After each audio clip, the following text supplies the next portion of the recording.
আমরা রক্ত দিয়ে এই গণঅভ্যুত্থান করেছি। ফেরাউন নমরুদ শেখ হাসিনাকে ইন্ডিয়ায় পাঠিয়েছি।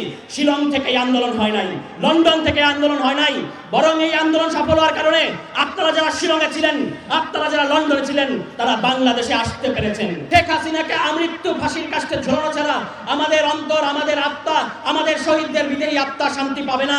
পারলে শেখ হাসিনাকে আনেন, কিন্তু খাল কেটে আওয়ামী লীগ আনার চেষ্টা করবেন না। এটা কিন্তু আমরা মেনে নেব না। দিনের বেলা আপনারা আওয়ামী লীগের বিরুদ্ধে অনেক বড় বড় কথা বলেন, কিন্তু রাতের বেলা আপনারা আওয়ামী লীগের নেতাদের সাথে আঘাত করেন, সব খবরই আমাদের কানে আসে। আপনারা দেখেছেন তত্ত্বাবধায়ক সরকার ব্যবস্থার রায় পুনর্বহাল করা হয়েছে, এটাকে আমরা স্বাগত জানাই। কিন্তু পাশাপাশি আমরা এটা মনে করিয়ে দিতে চাই, কোন ধরনের ছল চাতুরি করা যাবে না। আপনারা 1995 সালে তত্ত্বাবধায়ক সরকার ব্যবস্থাকে বিতর্কিত করেছিলেন, কলুষিত করেছিলেন, অবৈধভাবে ক্ষমতায় এসেছিলেন।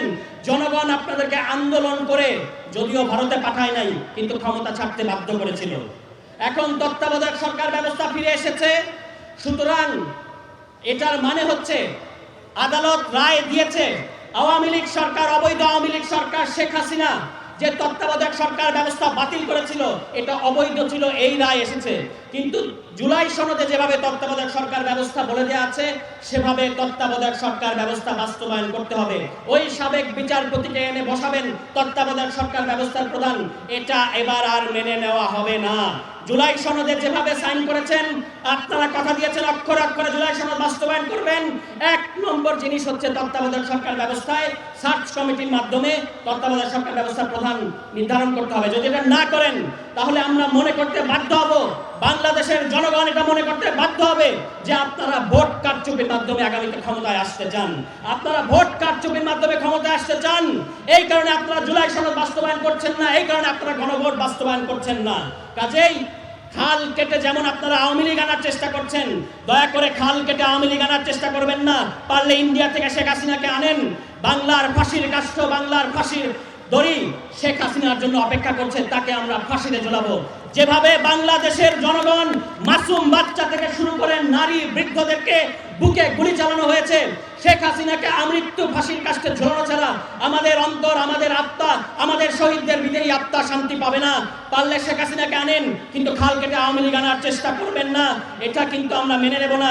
দিনের বেলা আপনারা আওয়ামী লীগের বিরুদ্ধে অনেক বড় বড় কথা বলেন, কিন্তু রাতের বেলা আপনারা আওয়ামী লীগের নেতাদের সাথে আঘাত করেন, সব খবরই আমাদের কানে আসে। এটা মনে করবেন না যে আমরা কোনো খবর রাখি না। সুতরাং আওয়ামী লীগ বাংলাদেশের ডেড, এই আওয়ামী লীগ আর কোনোদিন ফেরত আসবে না। ওই ভারতের এজেন্ট আওয়ামী লীগ বাংলাদেশে যদি ফেরত আনার চেষ্টা করেন, তাহলে এবার আর শুধু আওয়ামী লীগকে পাঠানো হবে না, এর পাশাপাশি যারা ছোট আওয়ামী লীগ, বিএনপি সরকার, আপনাদেরকেও কিন্তু বাংলাদেশের মানুষ এক বিন্দু ছাড় দেবে না।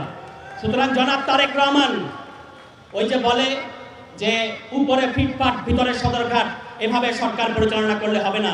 আপনার মিষ্টি কথায় আমাদের চিরে ভিজবে না। আমাদের চাকরি দরকার, দুর্নীতি কমানো দরকার, দ্রব্যমূল্যে লাগাম টেনে ধরতে হবে, বিদ্যুৎ দিতে হবে, গ্যাসের দাম কমাতে হবে। মিষ্টি হাসি দিয়ে সবকিছু পার পাবেন, এটা 2001 সাল না, এটা 1991 সাল না, এটা জেনজিদের সময়। হাতের কাছে আমাদের ইন্টারনেট আছে, সারা পৃথিবীর কোথায় কি হচ্ছে আমরা এক মুহূর্তের মধ্যে বের করতে জানি। সুতরাং আমাদেরকে সলিম বুঝ দিয়ে আপনি পার পাবেন। আপনার কিন্তু ভারত নাই, আপনার কিন্তু আমেরিকা নাই, আপনি, আপনার দল, আপনার পরিবার, এই সবার ভবিষ্যৎ হচ্ছে এই বাংলাদেশে। সুতরাং সুশাসন নিশ্চিত করেন, বড় বড় কথা ছাড়েন, সুশাসন নিশ্চিত করেন। এমন একজনকে স্বরাষ্ট্রমন্ত্রী বানিয়েছেন, আপনার দলের লোকেরাই বলছে তার বাড়ির পাশ দিয়ে মাদক ঢোকে, এবং লোকেরা এটাও বলছে যে আগে বদি ছিল, এখন বদি নাই, কিন্তু বড়ি কিন্তু ঠিকই আছে। ওই যে ইয়াবাকে যেমন বড়ি বলে না, তো বদি নাই, কাকে নতুন বদির দায়িত্ব দিয়েছেন, এটা আমাদের কাছে স্বীকার করতে হবে। আমরা অনেক সহ্য করেছি, আমরা চাকরি চেয়েছি, আপনারা আমাদের হাতে মাদক তুলে দিয়েছেন। আমরা শান্তিতে থাকতে চেয়েছি, এখন কথায় কথায় গুলি চলে। এই যে কথার আগে গুলি চলে, আইন শৃঙ্খলা পরিস্থিতি ঠিক করেন। ময়মুরব্বীর একটা কথা বলেন যে গাড়ির 99% ঠিক আছে, শুধু 1% সমস্যা, মাঝে মাঝে ব্রেক ফেল করে। এই স্বরাষ্ট্রমন্ত্রীর একই অবস্থা, উনি দুনিয়ার সমস্ত কিছু বুঝেন, শুধু নিজের মন্ত্রণালয় বুঝেন না। সুতরাং হয় আপনাকে সুশাসন নিশ্চিত করতে হবে, আমাদের জনগণকে নিরাপত্তা দিতে হবে, অথবা মন্ত্রণালয় থেকে পদত্যাগ করতে হবে। এখানে আপনাকে আরাম আয়েশ করার জন্য, এখানে আপনাকে ফুটানি করার জন্য সংসদে বসে, এসির ভেতরে বসে বাংলাদেশের জনগণকে জ্ঞান দিবেন, এজন্য কিন্তু আপনাকে স্বরাষ্ট্রমন্ত্রী বানানো হয় নাই। লাস্ট একটা কথা বলি, মাত্র 2 বছর হয়েছে জুলাই গণঅভ্যুত্থানের, এখনই আপনারা ইতিহাস বিকৃতি করা শুরু করেছেন। আপনারা যারা এখানে আছেন, বাংলাদেশের জনগণ সাক্ষী, আমরা রক্ত দিয়ে এই গণঅভ্যুত্থান করেছি। ফেরাউন নমরুদ শেখ হাসিনাকে ইন্ডিয়ায় পাঠিয়েছি। শিলং থেকে এই আন্দোলন হয় নাই, লন্ডন থেকে আন্দোলন হয় নাই, বরং এই আন্দোলন সফল হওয়ার কারণে আপনারা যারা শিলংয়ে ছিলেন, আপনারা যারা লন্ডনে ছিলেন, তারা বাংলাদেশে আসতে পেরেছেন। একটা বড় বড় কথা বলার আগে বাংলাদেশের জনগণের সামনে মাথা নিচু করে অবনত হয়ে তারপর কথা বলবেন। কোনো কথায় আমাদের জনগণকে খাটো করবেন না, অপমান করবেন না। যদি করেন, পালাবি কোথায় সিনেমার মতো পালানোর কোনো জায়গা পাবেন না।